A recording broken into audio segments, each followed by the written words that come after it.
Minute में 20 खबर में आपका स्वागत है। आपके साथ मैं हूं अभिषेक। हम अगले 20 मिनट में आपको देश दुनिया की 20 ऐसी खबरें बताने वाले हैं जो इस वक्त न केवल सुर्खियों में हैं बल्कि दिलचस्प और अहम भी हैं।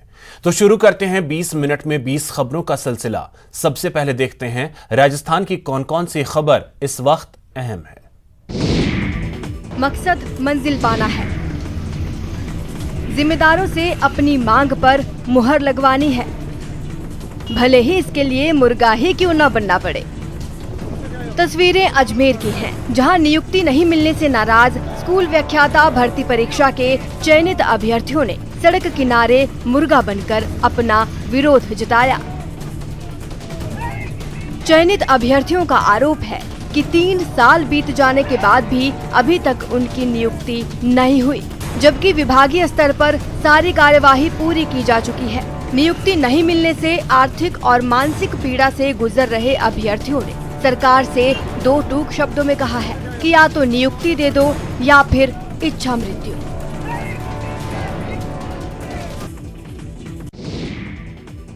अलवर में पैसे कमाने हैं तो कमाने धमाने की जरूरत नहीं, बस लट लीजिए और दुकान में दाखिल हो जाइए। दुकानदारों से लाखों की डिमांड कीजिए और पैसे न मिलने पर अंजाम भुगतने की धमकी दीजिए। चौंके मत, सीसीटीवी को ध्यान से देखिए।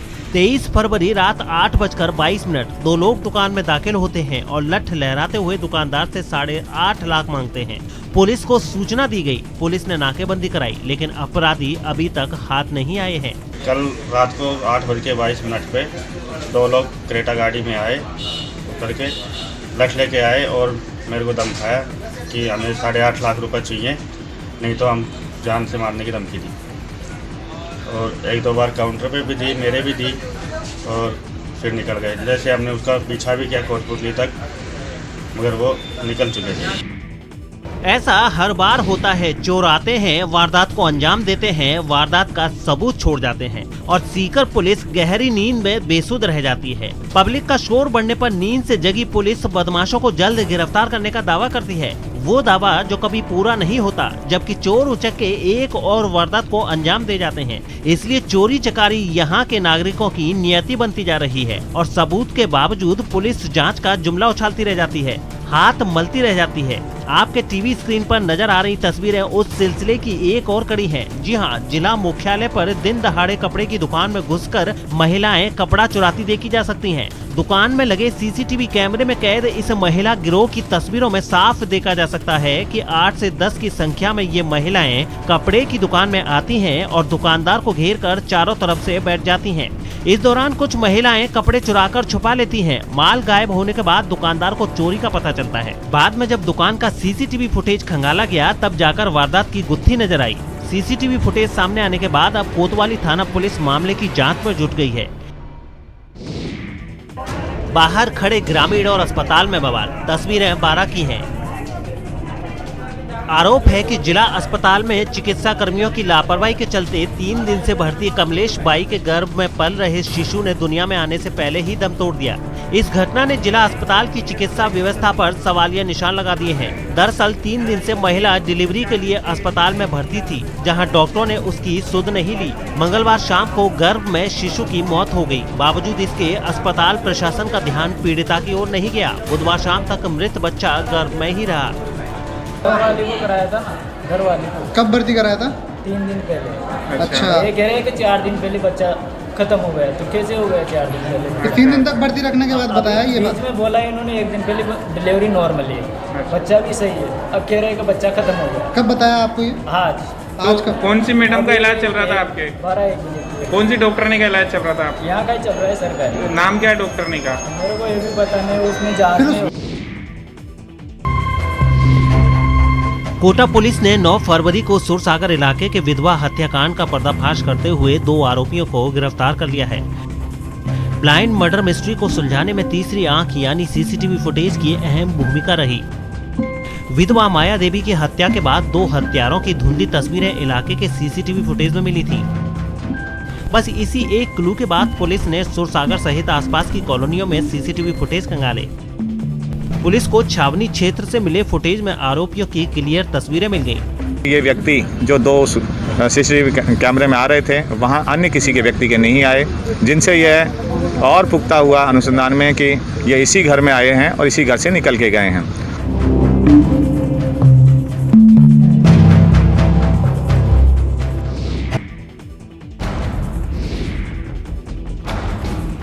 हिलती डुलती तस्वीरें जिज्ञासा पैदा करती हैं, सुखद कम अनहोनी की आशंका ज्यादा जगाती हैं, दहशत पैदा करती हैं। तस्वीरों में देखिए, एक शख्स हाथों में कुल्हाड़ी लिए दौड़ता हुआ आता है और दंपति पर कुल्हाड़ी से हमला कर देता है। इस दौरान वो दंपति के लिए अपमानजनक भाषा का भी इस्तेमाल करता है, जिसे हम आपको सुना नहीं सकते, जिस भाषा की एक सभ्य समाज अनुमति नहीं देता। ये तस्वीरें सीकर जिले के नेचवा थाना इलाके की हैं। यहाँ बोची गांव में खोजड़ी काटने को लेकर हुए विवाद में दंपति पर कुल्हाड़ी से हमला किया गया। मारपीट में घायल दंपति को इलाज के लिए अस्पताल में भर्ती कराया गया है। खेजड़ी काटने को लेकर हुई इस मारपीट का वीडियो भी अब सोशल मीडिया पर वायरल हो गया है। वहीं नेचवा थाना पुलिस ने भी पीड़ित की शिकायत पर मामला दर्ज करते हुए जांच शुरू कर दी है। बिस्तर पर बेबस पड़े इस शख्स को देखकर यकीन करना मुश्किल हो रहा है कि कभी इसके चौके छक्कों पर देखने वाले उछल पड़ते थे, कभी अपने बल्ले से शतक जमाने वाले हाथ अब चम्मच भी सही से थाम नहीं पाते। एक बीमारी से क्रिकेट के मैदान का हरफन मौला खिलाड़ी रह चुका बाबूलाल जाखड़ और उसकी बहन बाली जाखड़ आज बेबसी में जीने को मजबूर हैं। मस्कुलर डिस्ट्रोफी नाम की बीमारी के चलते बाड़मेर के एक हंसते खेलते परिवार के 2 भाई बहन की जिंदगी लाचार हो गई है। वो न चल सकते हैं और न उठ पाते हैं, जिंदगी बस बिस्तर तक सिमट गई है।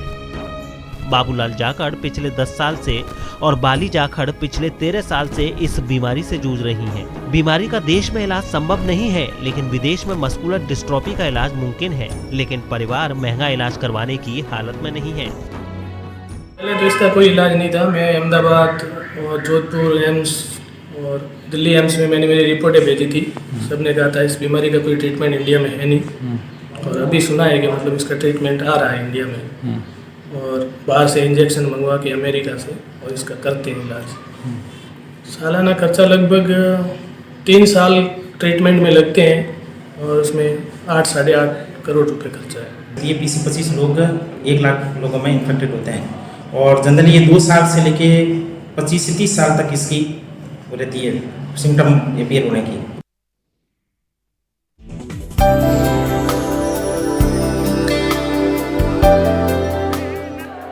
अपने आराध्य देवों के देव दरबार में हजारों श्रद्धालु अपनी मन्नत लेकर पहुंचते हैं। ऐसी ही मन्नत लेकर करणी माता के भक्त और पेशे से चिकित्सक डॉक्टर गुलाब सिंह जयपुर से देशनोक होते हुए तनोट धाम तक दंडवत यात्रा कर रहे हैं। 23 सितंबर 2019 को शुरू हुई यह दंडवत यात्रा लगभग 1100 किलोमीटर की है, जिसमें से उन्होंने 17 महीने में 850 किलोमीटर की यात्रा पूरी भी कर ली है।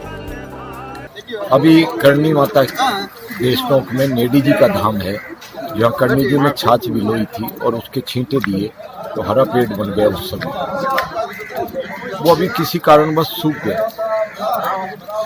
मनोकामना पूरी होती थी, कल्पवृक्ष कहलाता था वो। मेरी ये हुआ कि माता जी महाराज इसको हरा कर दें, तेरा नेडी जी धाम कहलाता है। इसीलिए उस नेडी जी धाम नेडी को हरी करने के लिए मैं तन्नौट, जो करणी जी की इष्ट देवी है, उनसे ये कहने जा रहा हूँ कि करणी जी की नेडी जी को हरी कर दो। मैंने जयपुर से 52 यात्रा की पैदल। एक समय था जब लोग हर मर्ज के लिए किसी न किसी देवी देवता की शरण में जाते थे, लेकिन आधुनिक समय में जब लोग चिकित्सकों का दरवाजा खटखटाते हैं, ऐसे में डॉक्टर गुलाब सिंह 65 वर्ष की उम्र में अपनी सुख सुविधाएं छोड़कर दंडवत करते हुए 1100 किलोमीटर की यात्रा कर रहे हैं। उनका विश्वास है कि दंडवत यात्रा पूरी होने पर खिचड़ी फिर से हरी भरी हो जाएगी, और अगर ऐसा होता है तो किसी चमत्कार से कम नहीं होगा।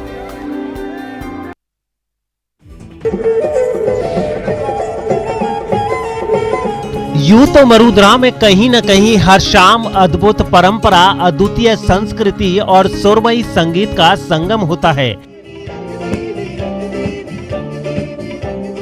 लेकिन बात जब मरु महोत्सव की होती है तो फिर बात ही क्या है। इस बार भी जब मरु महोत्सव का आयोजन हुआ तो सबकी नजरें थार में आकर टिक गईं।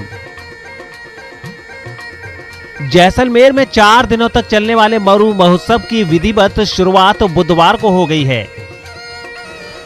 शाम में दीपोत्सव के साथ ही कांग्रेस के प्रदेश प्रभारी अजय माकन ने महोत्सव का शुभारंभ किया। स्वर्ण नगरी एक बार जो आ जाता है वो फिर एक बार नहीं आता, वो कई बार आता है। इतनी खूबसूरत जगह, और साथ में मुझे इस बात की भी खुशी है कि आज महोत्सव के उपलक्ष्य में मेरा यहाँ पहली बार मैं इस उपलक्ष्य में आने का मुझे मौका मिला है। शानदार दीपोत्सव के बाद मरु महोत्सव में सबसे खास होने वाली सुरमई शाम का आगाज हुआ, जिसमें राजस्थानी गीत संगीत के बीच बॉलीवुड सिंगर कैलाश खेर ने अपनी आवाज से समा बांध दिया।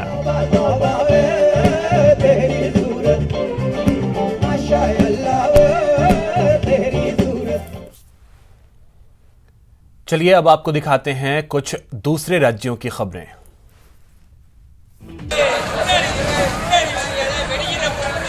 लफ्टों की ऐसी विनाश लीला आपने शायद ही इससे पहले कभी देखी होगी, जो अब आपके टीवी स्क्रीन पर नजर आ रही है। ऊपर आग और नीचे अफरा तफरी। लफ्टों से आसमान लाल हो गया, जमीन सुर्ख हो गई है, चारों ओर तबाही, चीख पुकार।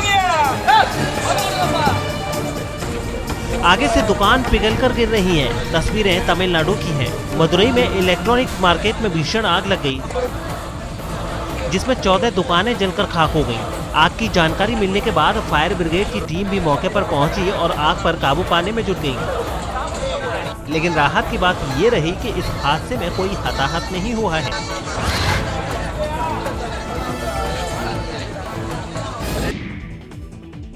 धरना, समझाइश और बवाल। तस्वीरें प्रयागराज की हैं। नौकरी दिए जाने की मांग को लेकर प्रदर्शन कर रहे छात्रों की पुलिस से तीखी झड़प हुई। इस दौरान पुलिस ने कई छात्रों को दौड़ा कर पीटा। दर्जनों छात्रों के साथ धक्का मुक्की करते हुए हिरासत में भी लिया गया है। इस दौरान सिविल लाइंस इलाके के एक हिस्से में कुछ देर तक अफरा तफरी का माहौल रहा। बाद में धरना स्थल को छावनी में तब्दील कर दिया गया। चप्पे चप्पे पर पुलिस तैनात कर दी गई। दरअसल बुधवार को सैकड़ों की संख्या में प्रतियोगी छात्र खाली पड़े पदों पर भर्ती के लिए विज्ञापन निकालकर प्रक्रिया शुरू किए जाने की मांग को लेकर सड़कों पर प्रदर्शन कर रहे थे। पुलिस ने कई जगह छात्रों को हटाया तो वो सिविल लाइंस इलाके में धरना स्थल पर पहुंच गए।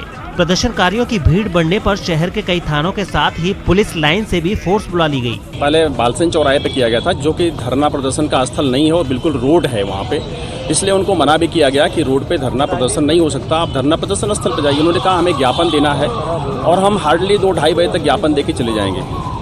2 बजे के आसपास इन्होंने डिक्लेयर कर दिया, जब यहाँ पे थोड़ी लड़कों की संख्या बढ़ी है, कि हम लोग अनंत काल तक इसको चलाएंगे जब तक वैकेंसी सारी नहीं निकलती हैं। तो लेकिन समझाइश काम नहीं आई तो पुलिस ने सख्ती दिखाते हुए प्रदर्शनकारियों को हटा दिया। इस दौरान कई छात्र पुलिस की लाठी से घायल भी हुए।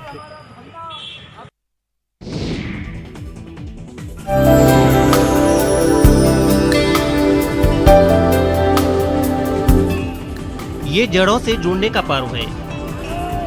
ये प्रकृति से तालमेल स्थापित करने का त्योहार है। जीवन के उल्लास का महोत्सव है। नाम है समाक्का सरलम्मा जतारा। बुधवार को तेलंगाना के मुल्लुगु जिला में 4 दिनों तक चलने वाले पर्व की शुरुआत हुई। प्रदेश के लोग इसे अपना पारंपरिक पर्व मानते हैं।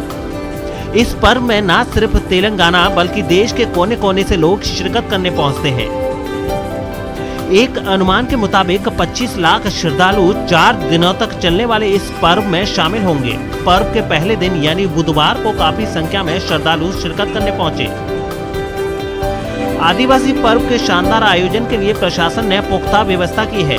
15 सर्किल इंस्पेक्टर, 36 सब इंस्पेक्टर और 700 पुलिस कर्मियों की तैनाती की गई है। इसके अलावा श्रद्धालुओं के लिए विशेष बसें भी चलाई जा रही हैं।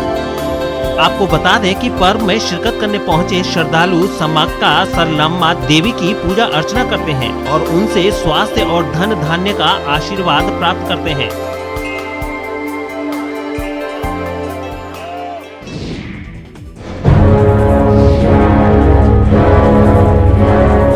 कुएं के इर्द गिर्द खड़े ग्रामीण और मौके से तमाशबीनों को हटाने में जुटा वन विभाग का कर्मचारी की गुहार पर लोग कुछ देर के लिए रास्ते से हट जाते हैं, लेकिन फिर उसी जगह पर आ धमकते हैं। घटना ही ऐसी हुई है कि वे चाहकर भी अपने घर नहीं जा सकते। दरअसल ओडिशा के नवरंगपुर में खाने की तलाश में निकला एक जंगली भालू पुराने कुएं में गिर गया। भालू ने कुएं से निकलने के तमाम प्रयास किए, लेकिन निकल नहीं पाया। इसके बाद उस बेजुबान की आवाज सुनकर गाँव वालों ने वन विभाग को मामले की इत्तला दी।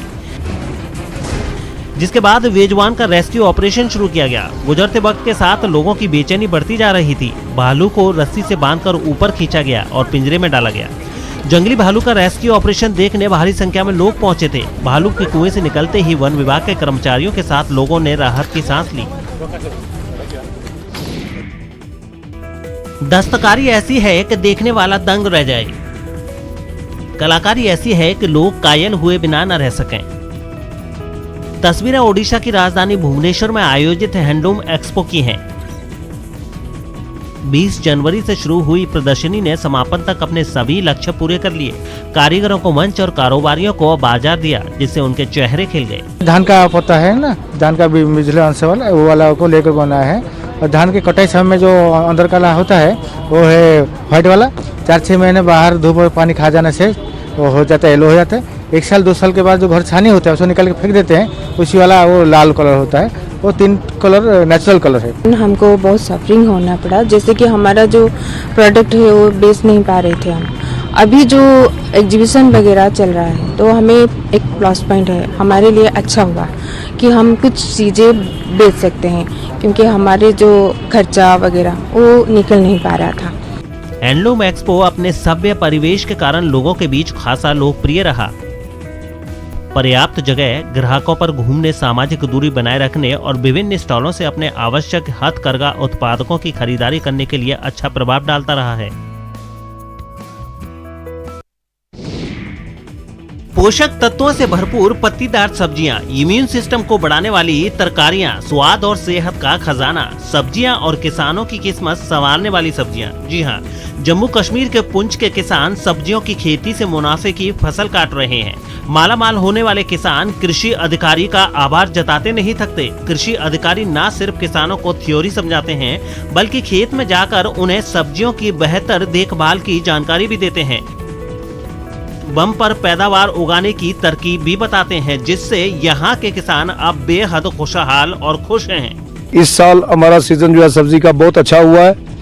तकरीबन हमने 30-35 कनाल के बीच में यहाँ सब्जी लगाई हुई थी। अभी कुछ ही आपके सामने जो तैयार है, इससे पहले जो हमने तकरीबन 65 से 70 हज़ार की सब्जी जो है कड़म पत्ता हमने जो है बेच करके मार्केट में दे दिया है। हम आज इनकी फील्ड में भी आए और देख रहे थे कि सब्जी की क्या पोजीशन है, सब्जी में इनको कितना प्रॉफिट हो रहा है, कोई उसमें कोई इंसेक्ट या कोई डिजीज़ की कोई प्रॉब्लम तो नहीं है। तो वो रूटीन बेसिस पर हम वो आज चेक करने के लिए आए थे।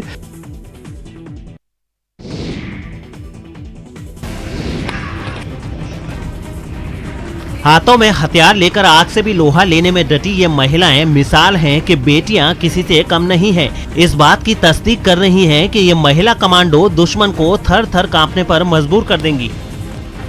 जी हां, इनकी हिम्मत और हौसले के आगे दुश्मनों की एक नहीं चलेगी। इनका हर वार समाज और अमन के दुश्मनों को मुंह तोड़ जवाब देगा। तस्वीरें उत्तराखंड के देहरादून की हैं। बुधवार को कठिन ट्रेनिंग के बाद 22 महिला कमांडो राज्य के एटीएस में शामिल हो गयीं। इससे पहले महिला कमांडो दस्ते ने पुलिस लाइन में कई हैरत अंगेज करतब भी दिखाए, जिसमें वीआईपी की आतंकियों से सुरक्षा, मंदिर में घुसे आतंकियों से लोहा लेना और होटल में घुसे आतंकियों को मार गिराना शामिल रहा। कमांडो ने अपने फौलादी शरीर की शक्ति भी दिखाई। कीलों के बिस्तर पर लेटा कर कमांडो के शरीर पर मार्बल को हथौड़े से तोड़ा गया। इन सब करतबों को देखकर सभी दर्शकों ने दांतों तले उंगलियां दबा ली। मौके पर मौजूद मुख्यमंत्री त्रिवेंद्र सिंह रावत ने कहा कि प्रदेश की बेटियों को आत्मरक्षा का प्रशिक्षण देने के लिए बड़ा कार्यक्रम चलाया जाएगा। सीएम ने कहा कि अब प्रदेश में ज्यादा से ज्यादा महिलाओं और युवतियों को आत्मरक्षा का प्रशिक्षण दिया जाएगा। साथ ही एटीएस में महिला कमांडो की संख्या बढ़ाने पर भी जोर दिया जाएगा। आपको बता दें कि महिला कमांडो दस्ता तैयार करने वाला उत्तराखंड देश का चौथा राज्य बन गया है।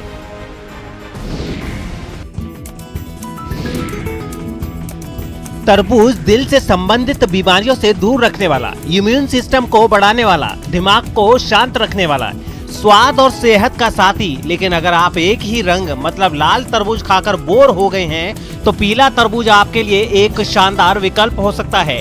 पीला तरबूज न सिर्फ आंखों को सुकून देता है, बल्कि लाल तरबूज से हर मामले में आगे है। इसे ज्यादा दिनों तक रखा जा सकता है। ये लाल तरबूज से ज्यादा मीठा है और इसमें विटामिन और दूसरे पोषक तत्व भी अधिक हैं। आगे की कहानी पीले तरबूज को उगाने वाले किसान की जुबानी ही सुनिए। ऑल ओवर कर्नाटक में कोई भी फार्मर एलोकन ये नहीं किया था, वाटरमेलन नहीं किया था।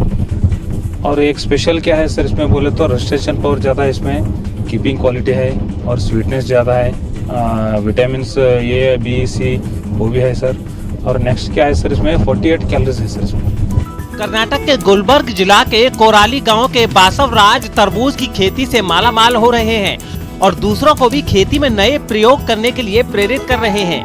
महज 2 लाख की लागत लगाकर ये 6 लाख की कमाई कर चुके हैं। सभी लोग वाटरमेलन करते हैं सर, उसमें रेड कलर का क्या है मार्केटिंग में जो एजेंट लोग है एपीएमसी का लोग जो करते हैं सर, उसमें क्या है 40-60-80% उन्हों मार्जिन खाते हैं, 20% हमको मार्जिन देते हैं। कैसे मार्केट में बिक रहा है अभी 20 रुपीज़ के जी, हमारे यहाँ लेते हैं 2 रुपीज़ के जी और 3 रुपीज़ के जी लेते। चलिए अब आपको दिखाते हैं कुछ अंतर्राष्ट्रीय खबरें। यूरोप के देश यूक्रेन की राजधानी कीव में भ्रष्टाचार के खिलाफ आवाज उठाने वाले एक ब्लॉगर की गिरफ्तारी पर कोहराम मच गया। कोर्ट ने नेता रहे इस ब्लॉगर को अपहरण के जुर्म में 7 साल की सजा सुना दी, जिसके बाद उसके समर्थकों ने राजधानी कीव में राष्ट्रपति के दफ्तर पर धावा बोल दिया और ब्लॉगर सेर्गेई स्त्रोनेंको को रिहा करने की मांग पर अड़ गए। प्रदर्शनकारियों को रोकने के लिए दंगा निरोधी पुलिस का दस्ता एक्शन में आ गया, लेकिन ब्लॉगर के समर्थक उसी से भिड़ गए। Виносили вироки по закону, а не того, що якась бабка сказала. पुलिस और प्रदर्शनकारी ऐसे गुत्थम नजर आए कि उनके बीच पैर रखने तक की जगह नहीं दिखी। उन्हें तितर बितर करने के लिए पुलिस ने आंसू गैस भी छोड़ी, लेकिन जवाब में प्रदर्शनकारियों ने पटाखे छोड़ दिए। सेर्गेई स्त्रोनेंको के समर्थकों ने आरोप लगाया कि झूठा केस बनाकर उन्हें जेल में डाल दिया गया। नेपाल की सुप्रीम कोर्ट से वहां के कार्यवाहक प्रधानमंत्री केपी शर्मा ओली को झटका लगने पर राजधानी काठमांडू में जोरदार जश्न मनाया गया।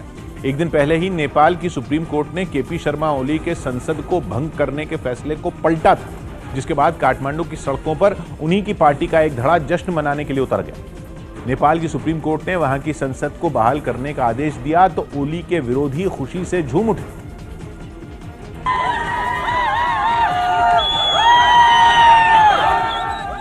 केपी शर्मा ओली की ही नेपाल कम्युनिस्ट पार्टी के लोगों ने सुप्रीम कोर्ट के फैसले को संविधान की जीत बताया। साथ ही पार्टी प्रमुख और ओली के विरोधी माने जाने वाले पुष्पकमल दाहाल प्रचंड के समर्थन में बहुत देर तक नारेबाजी की।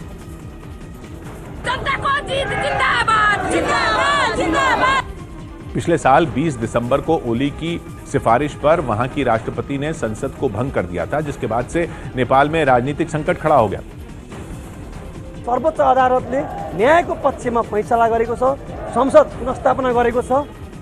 संसद को बहाल करने के आदेश के अलावा वहां की सुप्रीम कोर्ट ने 13 दिन के अंदर संसद का सत्र बुलाने का आदेश भी जारी किया। जापान के तोचिगी से डरा देने वाली कुछ तस्वीरें सामने आई, जहां जंगल से घिरी पहाड़ियां लपटों में सुलगती दिखाई दी। खतरे को देखते हुए वहां के प्रशासन ने आसपास के मकानों को खाली करने के आदेश दे दिए। 3 दिन पहले लगी इस आग पर काबू पाने की कोशिश जारी है, जिसके लिए वहां के प्रशासन ने अपनी पूरी ताकत झोंक दी, क्योंकि बेहद कम वक्त में आग ने जंगल के बड़े हिस्से को अपनी गिरफ्त में ले लिया। सुलगते जंगल से काले धुएं का गुबार आसमान की ओर उठता दिखाई दिया, जिसने पूरे इलाके को अपने अंदर ढक लिया। इस बीच आग पर काबू पाने की कोशिशें भी जारी रहीं। आग बुझाने के लिए कई हेलीकॉप्टरों की मदद ली गई, जो आसमान से लपटों पर पानी की बौछार करते नजर आए। इन सब के बावजूद आग से निपटने की सारी कोशिशें नाकाम साबित होती दिखी। वहां से आई एक दूसरी तस्वीर में तो एक मकान आग के शोलों में धधकता नजर आया। आग के घनी आबादी वाले इलाके की तरफ बढ़ने से हालात गंभीर हो गए। खतरे को देखते हुए दमकल की कई गाड़ियों को रिहायशी इलाकों के आसपास खड़ा कर दिया गया। फिलहाल इतना ही। नमस्कार।